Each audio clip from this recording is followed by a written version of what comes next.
Assalamu alaikum wa rahmatullahi wa barakatuh, mes chers frères et sœurs.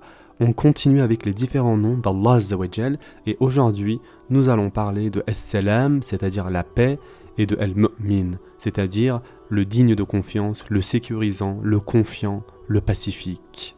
Commençons donc tout de suite avec la paix. Allah Azza wa Jal dit dans le Coran, c'est lui, Allah, nulle divinité autre que lui, le souverain, le pur, l'apaisant, le rassurant, le prédominant, le tout-puissant, le contraignant, l'orgueilleux. Gloire à Allah, il transcende ce qui lui associe. Surat Al-Hasr, verset 23. Allah Azza wa Jal a montré la bonne nouvelle du paradis éternel aux croyants.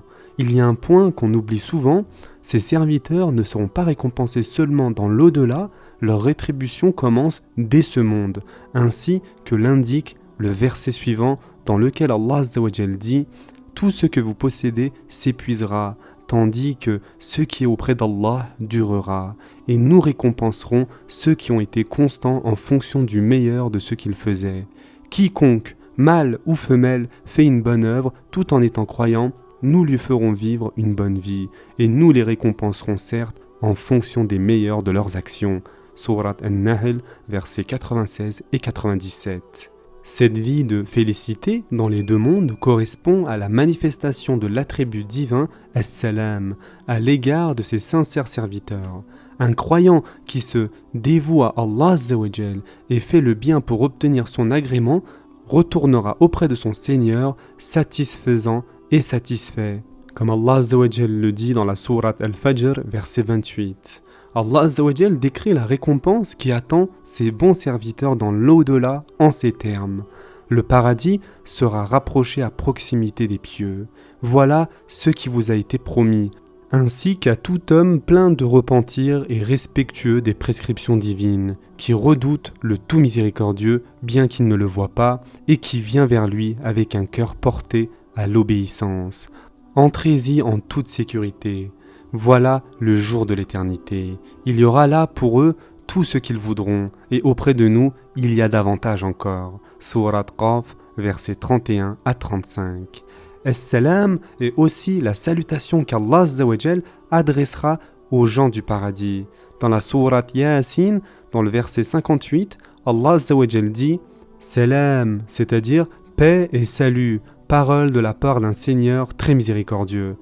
Et c'est là la plus grande récompense que le croyant puisse obtenir, car il est dit dans le Coran, ceux-là auront pour récompense un lieu élevé du paradis à cause de leur endurance, et ils y seront accueillis avec le salut et la paix. Surat Al-Furqan, verset 75.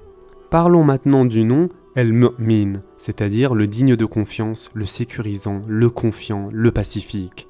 Encore une fois, Allah Azza wa Jal dit dans le Coran, c'est lui Allah, nulle divinité autre que lui, le souverain, le pur, l'apaisant, le rassurant, le prédominant, le tout-puissant, le contraignant, l'orgueilleux. Gloire à Allah, il transcende ce qui lui associe. Surat Al-Hasr, verset 23. Allah Azza wa Jal promet une vie heureuse aux croyants dans ce monde et dans l'au-delà. Cette vie parfaite, à tout point de vue, les renforce spirituellement. En effet, Allah Azza wa Jal accorde la paix spirituelle et la sérénité aux croyants sincères. Quand ils sont confrontés à des difficultés, il les assiste, confirme ses signes dans leur cœur et, à travers la patience qu'il place en lui, leur permet de mener une existence paisible. Le Coran évoque le soutien spirituel qu'Allah Azza wa Jal a offert aux compagnons du prophète sallallahu alayhi wa sallam à la suite d'une défaite. En effet, Allah Azza wa Jal dit dans le Coran, Allah vous a déjà secouru en maint endroit. Et rappelez-vous le jour de Hunayn, quand vous étiez fiers de votre grand nombre et que cela ne vous a servi à rien. La terre, malgré son étendue, vous devint bien étroite. Puis, vous avez tourné le dos en fuyard. Puis, Allah fit descendre sa quiétude, c'est-à-dire sa sakina, sur son messager et sur les croyants. Il fit descendre des troupes d'anges que vous ne voyiez pas, et châtia ceux qui ont mécru. Telle est la rétribution des mécréants. Après cela, Allah accueillera le repentir de qui il veut, car Allah est pardonneur et miséricordieux. Surat At-Tawbah, versets 25 à 27. Il y a toujours eu des incroyants obstinés dans leur déni de la foi pour tenter d'éloigner les croyants de la vraie religion et vouloir les convertir à leur religion fabriquée de main d'homme. Quand les croyants rejettent cet appel, les incroyants les menacent et les persécutent. Mais dans ces épreuves, Allah Azza wa Jal leur fournit tout le soutien possible et sape les efforts des incroyants.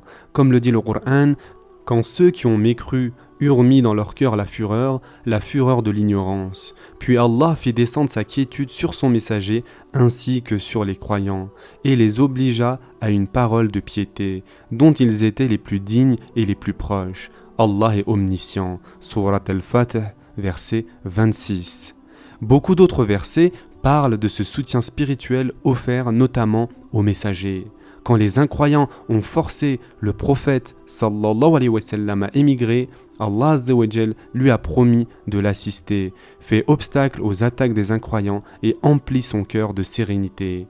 Et en effet, Allah Azza wa Jal dit dans le Coran, « Si vous ne lui portez pas secours, Allah l'a déjà secouru. Lorsque ceux qui avaient mécru l'avaient banni, deuxième de deux, quand ils étaient dans la grotte et qu'il disait à son compagnon « Ne t'afflige pas, car Allah est avec nous », Allah fit alors descendre sur lui sa sérénité, sa sakina, et le soutien de soldats, c'est-à-dire d'anges, que vous ne voyiez pas.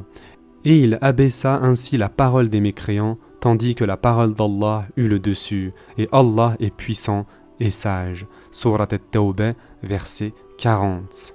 Ainsi, Allah Azza wa Jal donne à ses sincères adorateurs la paix de l'âme et un sentiment de sécurité. Mais ceux dont ils seront récompensés dans l'au-delà seront supérieurs à tout ce que nous pouvons concevoir. En effet, ils dureront pour l'éternité si Allah le veut. Allah Azza wa Jal décrit cet état de satisfaction spirituelle et matérielle unique en disant dans le Coran « Certes, les pieux seront dans des jardins avec des sources, entrez-y en paix et en sécurité. Et nous aurons arraché toute rancune de leur poitrine, et ils se sentiront frères, faisant face les uns aux autres sur des lits. Nulle fatigue ne les y touchera, et on ne les en fera pas sortir. » Surat al-Hijr, versets 45 à 48. Ce sera tout pour aujourd'hui.